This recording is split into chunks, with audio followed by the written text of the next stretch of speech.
Okay, great. Great. Awesome. Hi, good afternoon, everyone. Thanks for joining us today. Very pleased to have with us AEye's Chairman and Chief Executive Officer, Matt Fish. You're with us today. Thanks a lot for joining us, Matt. We've seen exciting developments from AEye over the past few quarters and just in the past couple of weeks.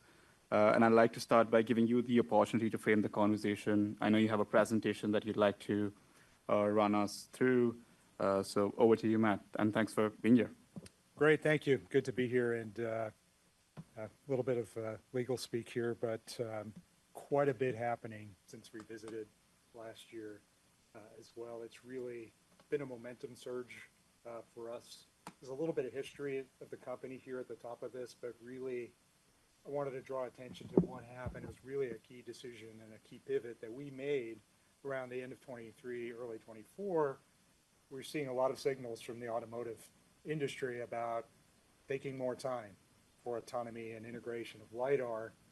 And we went our separate ways with Conti at that time. And we really just made a difficult decision to kind of back off for a bit and take all those learnings that we had from the customer engagements through Continental and through Direct, and really take the time to build a product, a new product that we aimed to be a leapfrog product in the industry. And that means performance, that means cost, that means size.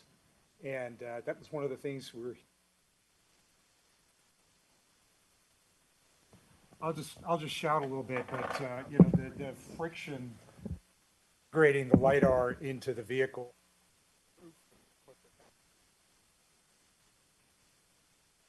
Build a new product called Apollo.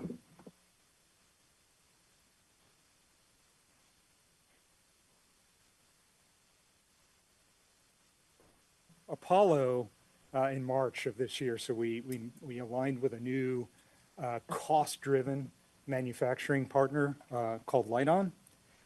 They're a very seasoned provider of automotive. They ship more than 40 million components a year to the automotive industry, and their area of expertise is aligned with optics. So we had a very good strategic alignment. Just a little over a month and a half ago, we announced our first major OEM win in the transportation space. And then most recently, within the last couple of weeks, integrated our Apollo LiDAR into the NVIDIA Drive AGX platform. One of the things that we've learned about working with NVIDIA is this sort of objective view on performance. And look, these guys are experts in when it comes to vision processing. So they know all the tricks that can be played with specsmanship, and they really aim to provide an objective view of the capability. And I'd invite anybody to go take a look at their LiDAR page, and it's pretty clear where we show up on that list of objective measurements. So all the partners on the right, you'll see we took off the ones that have gone in other directions. And these guys are absolutely giants in the financial, automotive, and tech industry, and they've really helped propel us forward here in the last year since we met.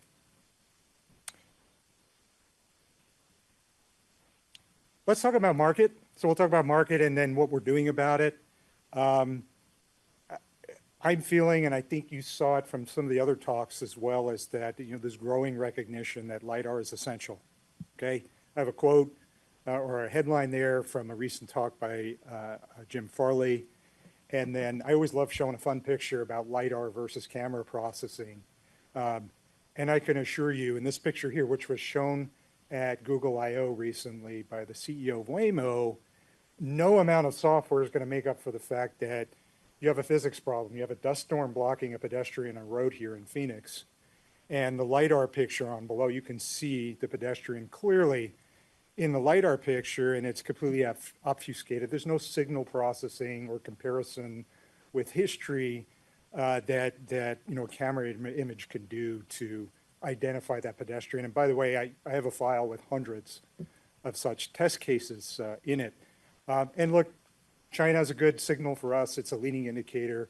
It's really, LiDAR's reached mass production in that market.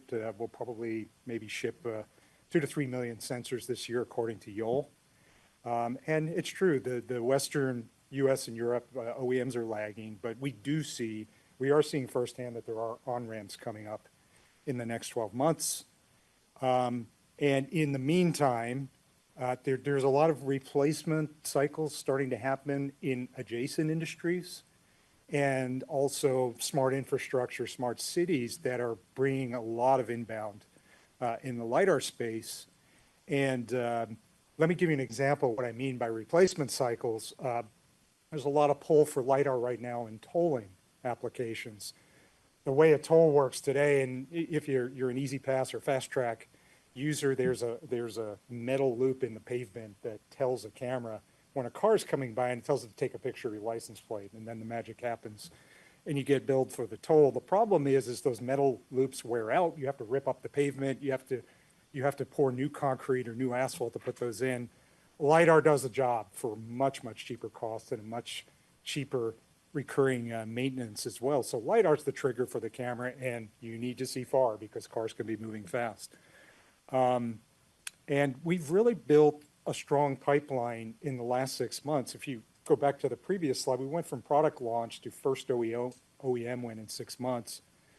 This is driven by another aspect of our product and our architecture, which is goes right along with the concept of a software-defined vehicle.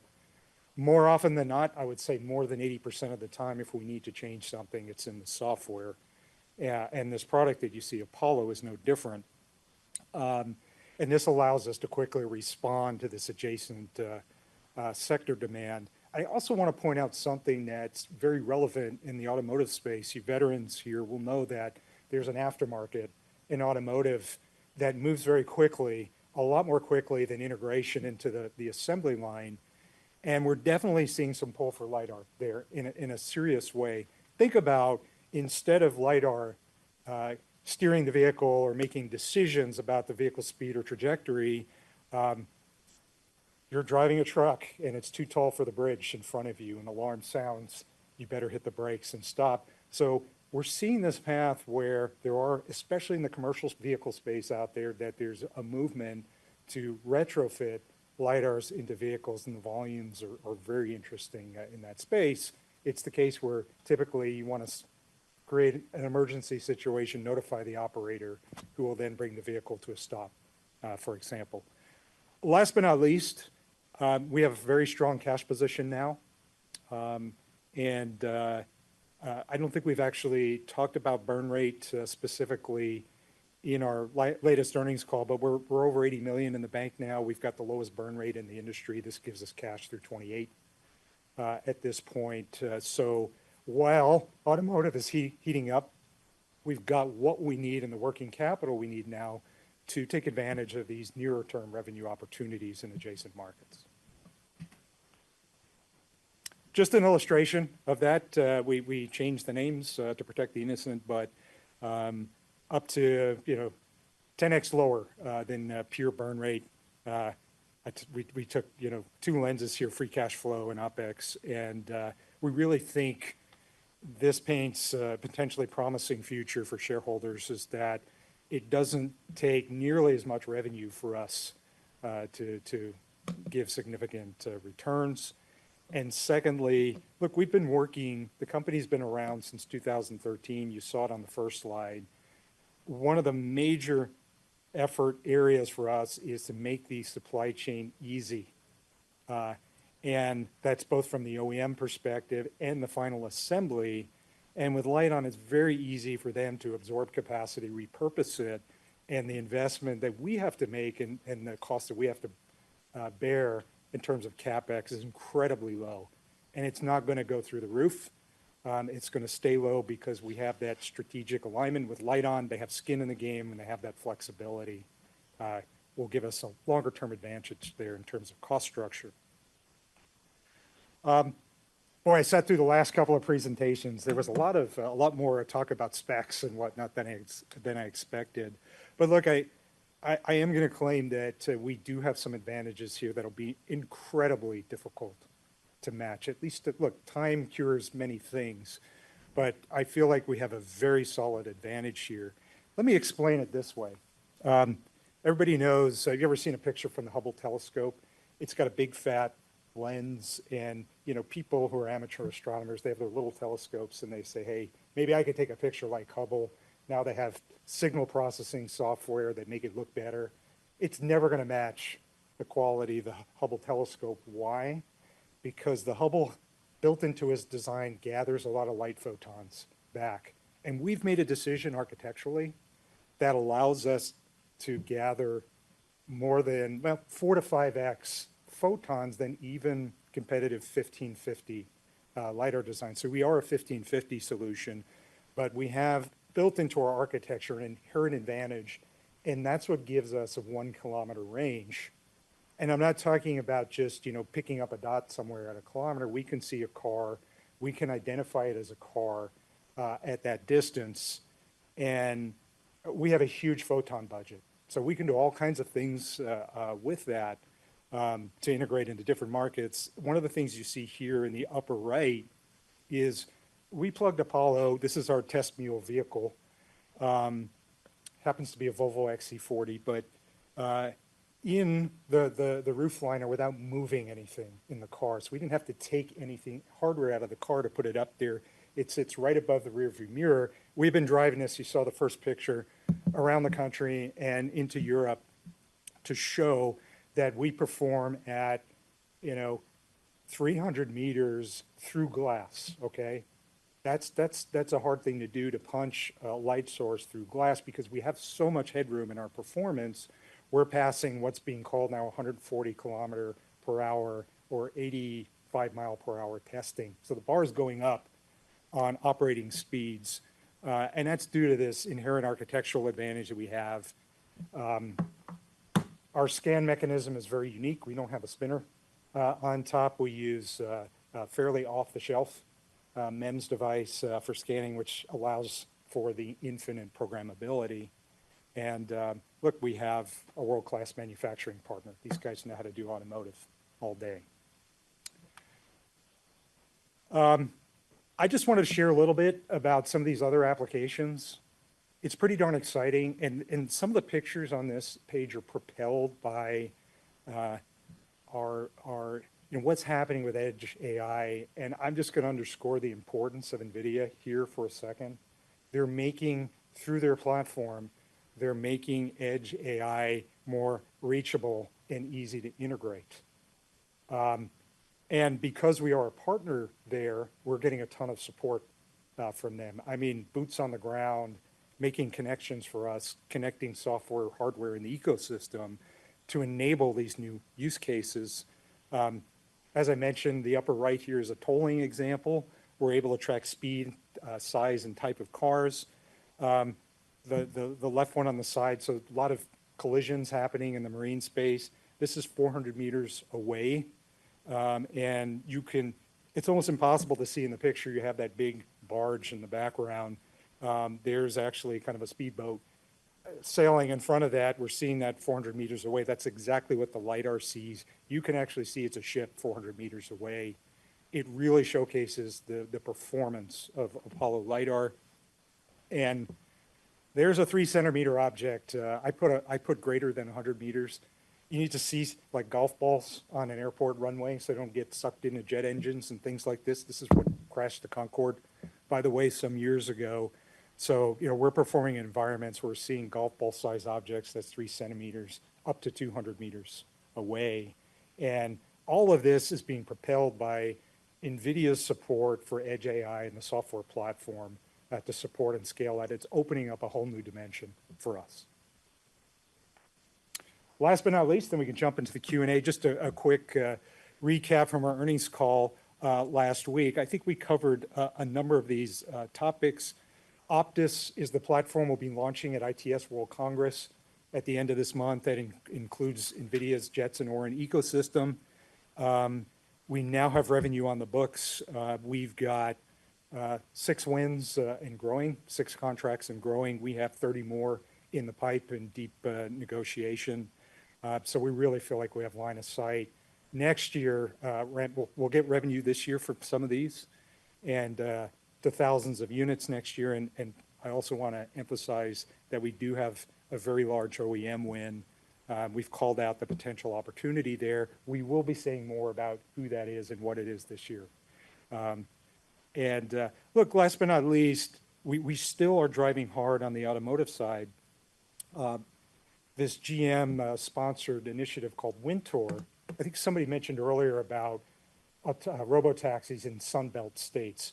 Wintour is about enabling inclement weather driving in snow and rain.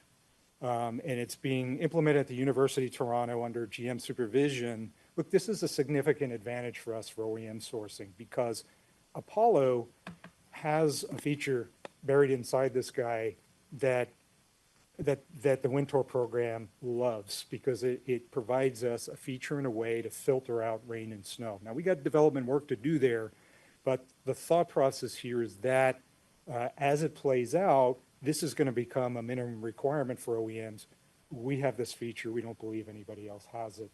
That'll give us a leg up as we start to see autonomous driving being enabled in snow and rain.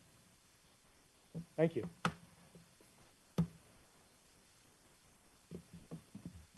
That was great, Matt. Very insightful and touched on a lot of the topics that I wanted to address as well in the Q&A. But maybe just taking a step back and talking about the adaptive capability of the Apollo sensors, being able to dynamically adjust resolution, scan patterns, and frame rates. These translate into tangible advantages for customers across different verticals. Could you talk about, which customer sees the most value across, some of these software-defined functionalities of your sensor, and how does that tie in with maintaining a capital-light business model? Right. So I think there's two pieces to this. One is the value that's provided to the company and our shareholders itself. The fact that we can be working on a given day in a large OEM, on another one sitting on an airport runway looking for golf balls or similar size object with only a software update, that allows us to use a very modest sized team of support engineers and field engineers to make that all work. So there's the shareholder and the company advantage piece. It's very, very scalable. I'll give you another example of something that happened very recently from a customer advantage. So we were approached by a customer that was representing a government entity, like a city level government entity, and they are working on an efficiency initiative where they're hauling a certain payload. It happens to be a grain truck, but and they're trying to load balance across their fleet. They have to go through a weigh station procedure. Trucks are backing up at weigh stations, so on and so forth. They have hundreds of these across the country, and they tried to deploy LiDAR and cameras to send information back about how many trucks are waiting in the queue, how many trucks are stuck in the parking lot, day or night. The nighttime part is really important here, and they just couldn't make it work. We brought in LiDAR. We were able to show them. We were able to count things in the dark, just sort of shorthand of where the camera and the radar fell short. And lo and behold, maybe 6 weeks later, they said, hey, we have another use case now where we think LiDAR can help. It's not the same as the grain truck example, and we've got a software update. We're on the ground. And so the customer's going, wow. When I talked to somebody else about this, they said, well, they'll come back to us with a proposal in 6 months. You guys came back in a week with a proposal and a software update, and we're hitting the ground running. So the development cycles and the ability for customers to work in different areas with a software update has been very powerful and will drive scale on the product and the revenue side as well. I think that was a great segue into my next question, which was just around how to maintain financial discipline and how are you going about allocating resources, given the traction that you're seeing, over 100 potential customer engagements today. How do you ensure that this funnel converts into long-term recurring revenue rather than one-off, projects, while also maintaining that capital-light business model? Right. Well, so you'll notice that Connor's not here today. He's covering something else, but it helps to have a CFO that's absolutely maniacal about this point. Look, one of the things that we've had to do is put a little bit of structure into this. We have our head of operations is a seasoned veteran in building products and creating customer pipelines. Look, we have a methodical evaluation process. It's a three-phase process where we evaluate the velocity of the customer at a given point and the tax or the burden that it's creating on the company. And we don't let things to the next gate where it consumes more resources potentially unless there's a good financial argument to do so. So Connor and I run what's called a deal desk, and we're meeting now multiple times a week. Thankfully, it's a good problem to have. We're checkpointing this process along the way to make sure that, we're not, that the return on investment of each of these prospects that are in the pipe are paying off for us. So we've kind of flipped that discipline switch over pretty quickly. Great. That's very helpful. You also have two distinct platforms, Apollo and Optus, both with NVIDIA and integrations. How do these platforms complement each other? And how does this dual platform approach expand your addressable market? Right. So one is actually a superset of the other. So Optus actually incorporates Apollo for the sensing side, along with NVIDIA's Jetson Orin platform to run the AI itself, the thinking part of the AI. And then we also have a fourth slot, if you will. Sorry, there's two software slots beyond that. One is the perception and object classification software that runs on the Jetson platform to say, okay, this is a person, this is a car, here's how fast it's going, here's the direction. And then we have a set of plugins that sit alongside of it. So for example, interface to a signal controller box on the side of the road. We have a software partner that does that. The announcement will be coming soon. So view Optus as a ready-made solution to provide sensing and thinking, which includes Apollo, as part of that, as well as a host of plugins to plug into different infrastructure pieces. Look, we found that having that ready-made solution with both sensing and thinking is just really necessary to do business outside of automotive. We don't have a platform like ADAS where everybody kind of rallies around that. So Apollo will continue to drive and improve as we need it, but it's integrated as part of the Optus platform. Think about, seeing, thinking. Apollo will always be the seeing part. I see. No, that's a great way to put it. Maybe just talking about the NVIDIA integration, I think that was like a key milestone for the company recently. What tangible impacts are you seeing from that integration in terms of, your discussion with OEMs, proof of concept trials, or just acceleration or deployment initiatives? Yeah, so look, a few things is once you become integrated into that ecosystem, even though somebody mentioned earlier, I think that OEMs make decisions at the end of the day. Look, being part of NVIDIA's portfolio allows them to offer you as a solution proactively. So you're getting that outbound connection with every OEM that NVIDIA goes to. This is amazing for us. We're a smaller company.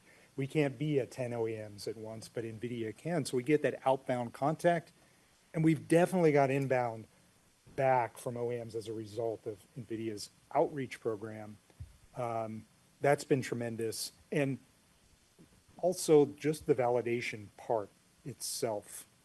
Like NVIDIA is a giant, OEMs are just learning to deal with visual bound computing where they're processing images and making decisions based on it. NVIDIA is a rock star in this space, right? So working with them, especially intensely over the last year, made us very fit and very robust for ADAS and automotive applications. So you have that outbound marketing channel first and foremost, and then second, we got true tried and tested by their software validation and testing to make sure that we're very suitable and very capable in the ADAS space. And it's actually just helped us build a better product at the end of the day. Why is AI at the top of that list? Like, just your thoughts on that. Is it just performance? Is it, mix of performance and cost? Or what have you heard from them so far? Yeah, I got a call from somebody who's messing around with me and said, well, your company name starts with A, that's why you're at the top of the list. No. Well, if you sort based on detection range, and it's called points per second, it's a measure of resolution, we're at the top. They're very, very clearly. There are different optimizations for field of view and whatnot. I think somebody earlier mentioned 360 products were 120-degree field of view. That more affects the use case versus the performance. Detection range and resolution, we're at the top of the list, hands down. And again, like congratulations on your recent win with the transportation OEM. I don't think you're at a stage where you can disclose the OEM just yet, but wondering if there's more color you can share on, the contract terms in terms of the timeline, competitors involved in the process, and the extent to which, AI software is expected to be used in the perception and driving decisions. Yeah, so this was a case where extreme range was absolutely required. Okay, I'm talking about a kilometer range. And so nobody else could do it. That was the thing, right? Is there a few claims out there where people said they could, but you actually have to see and identify objects at that range. That made the difference for us, hands down. We're already starting deployment. We've already started it. We had people on the ground.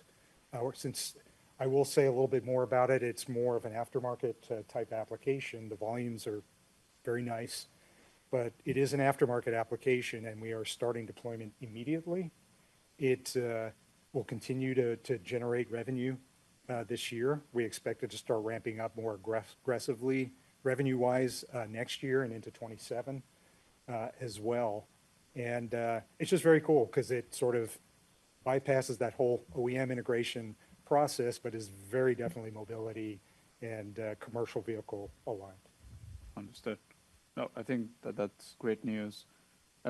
Another, hot news item was the advanced negotiations with the top 5 automaker.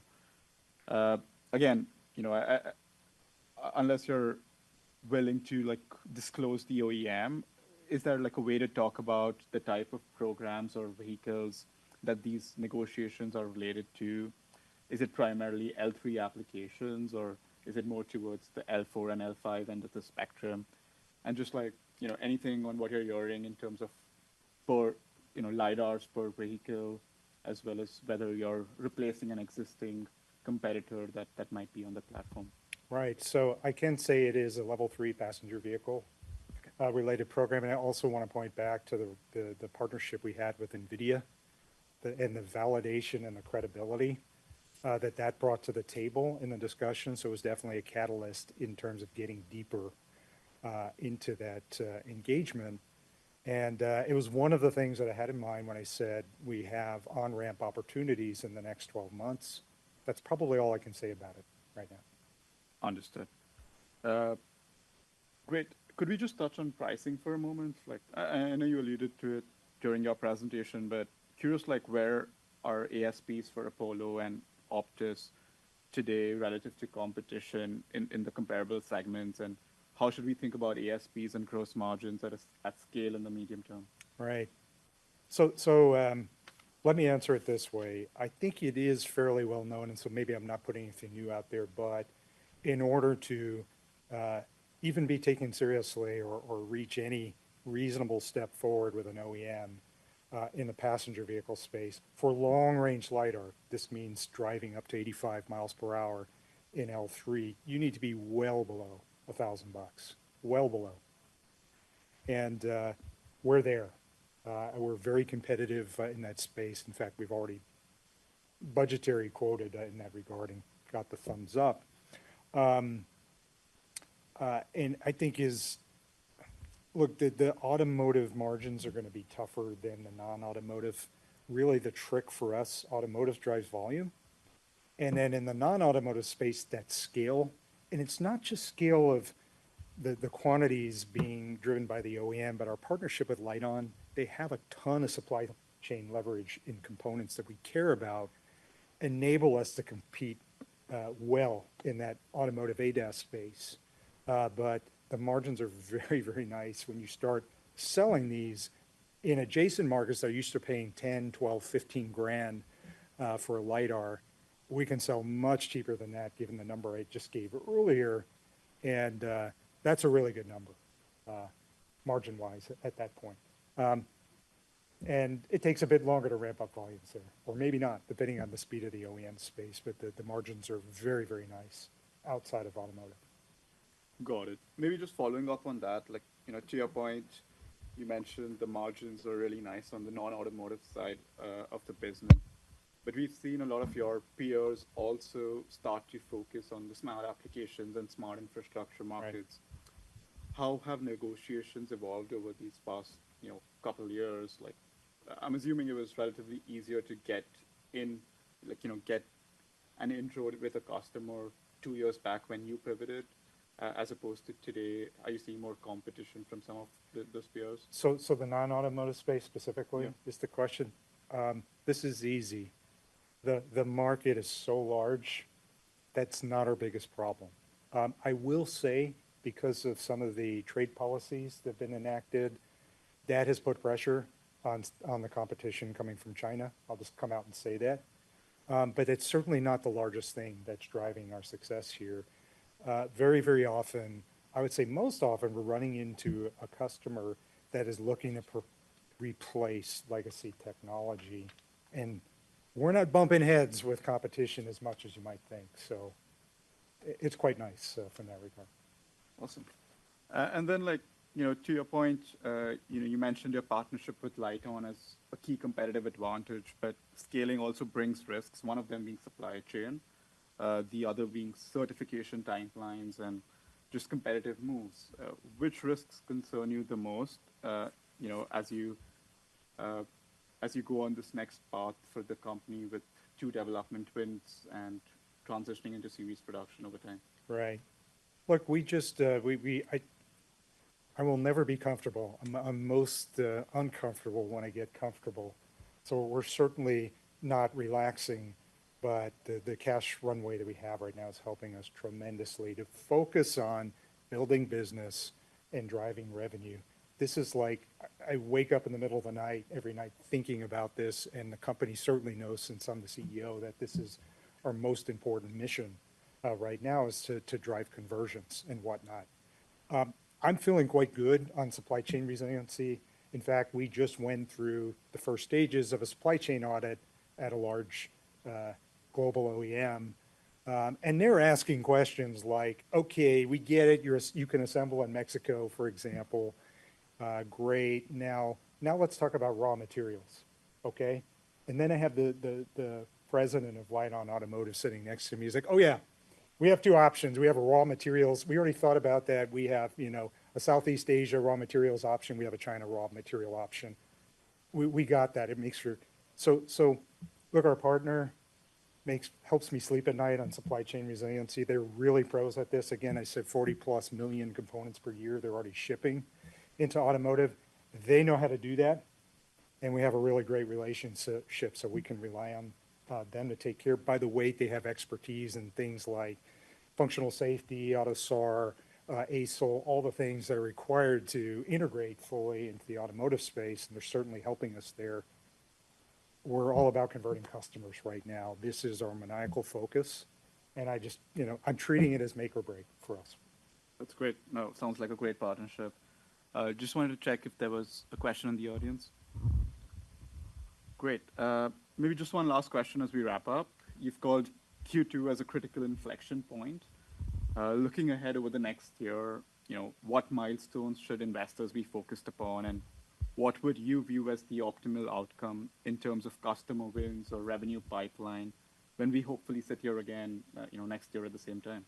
Yeah, look, I want to be talking about how many thousand units we shipped by the time we sit down towards the third quarter of 26. Hopefully that's consistent with what I've been saying about ramping revenue, but that all hands on deck on that topic. No, that was all great. Thanks for a great presentation and for taking our questions. And thank you for doing this. And thanks everyone for joining. Thank you.